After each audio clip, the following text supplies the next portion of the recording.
Assalamualaikum warahmatullahi wabarakatuh. Kami dari kelompok 5 yang beranggotakan saya Thohiratun Nahar NIM 47 dan teman-teman saya Akif Hilmiyah NIM 49, Zumratul A'la Khairiyah NIM 52 dan Fitri Nur Hasanah NIM 68. Pada hari ini kita akan membahas mengenai definisi atau at-ta'rif, klasifikasi atau classification dan proposisi. Namun sebelum memulai perkuliahan pada hari ini, marilah kita baca basmalah terlebih dahulu. Semoga apa yang kita dapatkan bisa bermanfaat. Bismillahirrahmanirrahim. Definisi al-ta'rif. Ta'rif atau al-ta'rif secara etimologi berarti pengertian atau batasan sesuatu. Ta'rif disebut juga al-qaul asyari atau ungkapan yang menjelaskan qaulun dalun ala ma yatasyair. Artinya kalimat yang menunjukkan hakikat sesuatu. Sedangkan menurut ahli mantik, ta'rif adalah teknik menjelaskan sesuatu yang dijelaskan untuk diperoleh suatu pemahaman secara jelas dan terang dengan menggunakan tulisan maupun lisan. Dengan demikian, ta'rif menyangkut adanya sesuatu yang dijelaskan, penjelasannya itu sendiri dan cara menjelaskannya. Adapun pengertian yang lain juga menerangkan bahwa ta'rif secara lugwi adalah memperkenalkan, memberitahukan sangat jelas dan terang mengenai sesuatu. Syarat-syarat ta'rif. Yang pertama yaitu ta'rif harus jami' ma'ni atau mutarid mu'akis. Yang kedua yaitu ta'rif harus lebih jelas, tidak lebih samar. Yang ketiga yaitu ta'rif tidak boleh musawi atau setingkat kesamarannya. Yang keempat yaitu ta'rif tidak boleh berputar-putar. Yang kelima yaitu ta'rif tidak boleh berbentuk majaz. Yang keenam yaitu ta'rif tidak boleh menggunakan lafaz mustarak atau persekutuan. Yang ketujuh yaitu ta'rif berbentuk ras, tidak boleh menciptakan suatu hukum. Yang kedelapan yaitu ta'rif tidak boleh memasukkan lafaz au dalam ta'rif had dan boleh dalam ta'rif ras. Selanjutnya materi akan disampaikan oleh Mbak Akif. Selanjutnya pembagian ta'rif. Pembagian ta'rif ada 4. Yang pertama ta'rif had, yang kedua ta'rif rosem, yang ketiga ta'rif lafzi, yang keempat ta'rif dengan misal. Yang pertama ta'rif had. Ta'rif dengan had adalah ta'rif yang menggunakan rangkaian lafaz, kulli jins dan fasal. Contohnya manusia adalah hewan yang berpikir. Kata hewan disebut jenis dan berpikir disebut fasal bagi manusia. Ta'rif had dibagi menjadi 2, yaitu ta'rif had tam dan ta'rif had naqis. Ta'rif had tam yaitu ta'rif yang menggunakan rangkaian jenis qori dan fasal. Yang kedua ta'rif had naqis, yaitu ta'rif yang menggunakan rangkaian jenis bait dan fasal atau fasal saja. Yang kedua ta'rif rosem. Ta'rif rosem adalah ta'rif yang menggunakan kulli jins dan irti khas.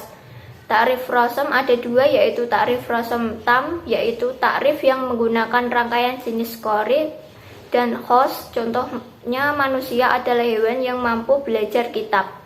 Hewan disebut jenis qori bagi manusia, sedangkan mampu belajar kitab adalah khos baginya.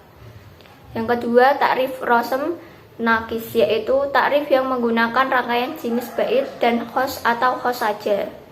Yang ketiga ta'rif lafzi. Ta'rif lafzi adalah mendefinisikan sebuah lafaz menggunakan lafaz lain yang semakna dan menurut pendengar dianggap lebih masyhur. Yang keempat ta'rif dengan misal.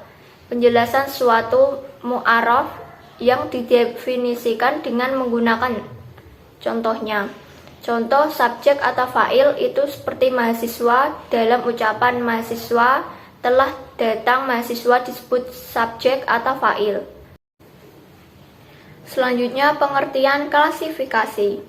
Klasifikasi secara umum artinya melakukan penggolongan sesuatu, yaitu menemukan lingkungan sesuatu tersebut.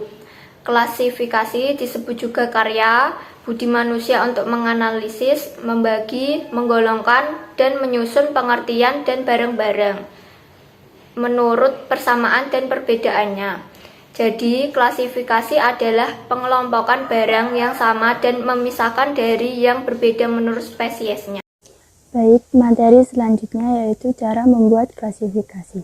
Ada dua macam cara membuat klasifikasi. Yang pertama dengan pembagian dan kedua dengan pengelompokan atau penggolongan klasifikasi. Pembagian klasifikasi. Pembagian adalah membagi suatu jenis kepada spesies yang dicakupnya. Definisi yang telah dipelajari membahas pengertian kata, sedangkan pembagian membicarakan denotasinya. Jika definisi merupakan analisis konotasi, maka pembagian merupakan analisis denotasi. Jadi, pembagian merupakan penjelasan yang lebih lengkap mengenai suatu genera kepada spesiesnya. Dan yang kedua adalah penggolongan klasifikasi atau pengelompokan klasifikasi. Jika dalam pembagian menguraikan denotasi suatu genera, maka dalam penggolongan mengatur barang-barang dan kelompok spesies. Jadi, antara pembagian dan penggolongan mempunyai arah yang bertentangan. Jika pembagian bergerak dari atas ke bawah, yakni dari genera kepada spesies, sedangkan penggolongan bergerakan dari bawah ke atas, dari individu-individu menuju spesiesnya. Pengelompokan barang-barang atas golongan tertentu didasarkan atas persamaan atribut dan perbedaannya. Terima kasih. Selanjutnya akan disampaikan kepada materi berikutnya. Materi selanjutnya yaitu proposisi atau qadhiyah. Qadhiyah atau proposisi adalah sebuah pernyataan kalimat yang mungkin benar dan mungkin salah ditinjau dari segi kalimat pernyataan itu sendiri. Qadhiyah atau proposisi itu disebut juga kalam atau kalau dalam bahasa Indonesia disebut kalimat. Qadhiyah atau proposisi itu terdiri dari 3 unsur. Yang pertama yaitu maudhu' atau subjek, yang kedua mahmul atau predikat, dan yang ketiga yaitu nisbat atau kopula. Kopula di sini yaitu satu bagian proposisi yang merupakan suatu tanda yang menyatakan hubungan di antara subjek dan predikat. Contoh, semua manusia adalah bermoral. Di dalam contoh ini ada 3 unsur dari proposisi, yaitu manusia yang disebut subjek, bermoral yang disebut predikat, dan kopula itu merupakan tanda yang menyatakan hubungan antara subjek dan predikat. Selanjutnya yaitu macam-macam proposisi atau qadhiyah. Qadhiyah atau proposisi itu dibagi menjadi 2. Yang pertama yaitu qadhiyah hamliyah atau proposisi kategoris, dan qadhiyah syartiyah atau proposisi kondisional. Untuk pembagian yang pertama yaitu qadhiyah hamliyah atau proposisi kategoris. Qadhiyah hamliyah atau proposisi kategoris merupakan pernyataan yang antara subjek dan predikat tidak terkait dengan suatu syarat. Contohnya, semua makhluk akan sirna. Dalam contoh ini tidak terkait dengan suatu syarat karena semua makhluk pasti akan sirna. Qadhiyah hamliyah atau proposisi kategoris dibagi menjadi 2 macam, yaitu qadhiyah hamliyah kulliyah atau proposisi kategoris universal, dan qadhiyah hamliyah syakhsiyah atau proposisi kategoris individual. Yang pertama yaitu qadhiyah hamliyah kulliyah atau proposisi kategoris universal, yaitu proposisi kategori yang subjeknya mencakup semua yang dikandungnya. Contohnya, manusia adalah makhluk yang bernyawa. Nah, di proposisi kategoris universal ini dibagi lagi menjadi dua, yaitu musyawarah atau definitif dan muhmalah atau identitif. Musyawarah atau definitif ialah qadhiyah hamliyah kulliyah yang didahului oleh sur. Apa itu sur? Sur adalah kata yang menunjukkan kualitas subjek, ada kalanya kulli dan juz'i. Kemudian muhmalah atau identitif ialah qadhiyah hamliyah kulliyah yang tidak didahului oleh sur. Kemudian pembagian qadhiyah hamliyah yang kedua yaitu qadhiyah hamliyah syakhsiyah atau proposisi kategoris individual. Qadhiyah hamliyah syakhsiyah atau proposisi kategoris individual yaitu proposisi kategoris yang subjeknya tidak mencakup semua jenisnya tetapi hanya sebagiannya saja. Contohnya, sebagian pejabat itu tidak korupsi. Kemudian pembagian proposisi kategoris di segi predikat atau kualitasnya ada dua, yaitu proposisi afirmatif atau qadhiyah hamliyah mujabah dan proposisi negatif atau qadhiyah hamliyah salibah.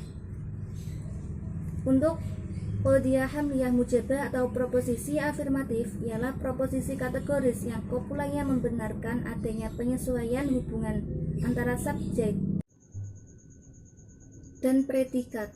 Kemudian proposisi negatif atau qadhiyah salibah ialah proposisi kategoris yang kopulanya menyatakan bahwa antara subjek dan predikat tidak ada hubungan sama sekali. Selanjutnya yaitu pembagian qadhiyah yang kedua yaitu qadhiyah syartiyah atau proposisi kondisional.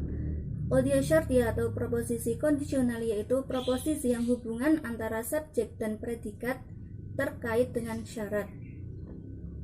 Qadhiyah syartiyah atau proposisi kondisional terbagi menjadi dua yaitu qadhiyah syartiyah muttasilah atau proposisi kondisional hipotesis dan qadhiyah syartiyah munfasilah atau proposisi kondisional disjungtif. Yang pertama yaitu qadhiyah syartiyah muttasilah atau proposisi kondisional hipotesis. Ialah proposisi kondisional yang hubungan antara subjek dan predikat merupakan hubungan yang tetap. Jika di dalam qadhiyah hamliyah itu terdiri dari dua unsur, yaitu maudhu atau subjek dan mahmul atau predikat. Nah, di dalam qadhiyah syartiyah ini terdiri dari dua proposisi kategoris tersebut. Proposisi kategoris yang pertama yaitu ijtahadta dan proposisi yang kedua yaitu najahta. Dari contoh idza ijtahadta najahta. Maka dari itu qadhiyah syartiyah muttasilah ialah proposisi yang saling berhubungan antara proposisi yang satu tadi dengan proposisi yang kedua tadi. Jika kamu bekerja, kamu pasti akan berhasil. Itulah presentasi dari kelompok kami, kelompok 5. Semoga apa yang kita dapatkan hari ini bisa bermanfaat untuk kita semua. Amin. Terima kasih untuk partisipasinya. Wassalamualaikum warahmatullahi wabarakatuh.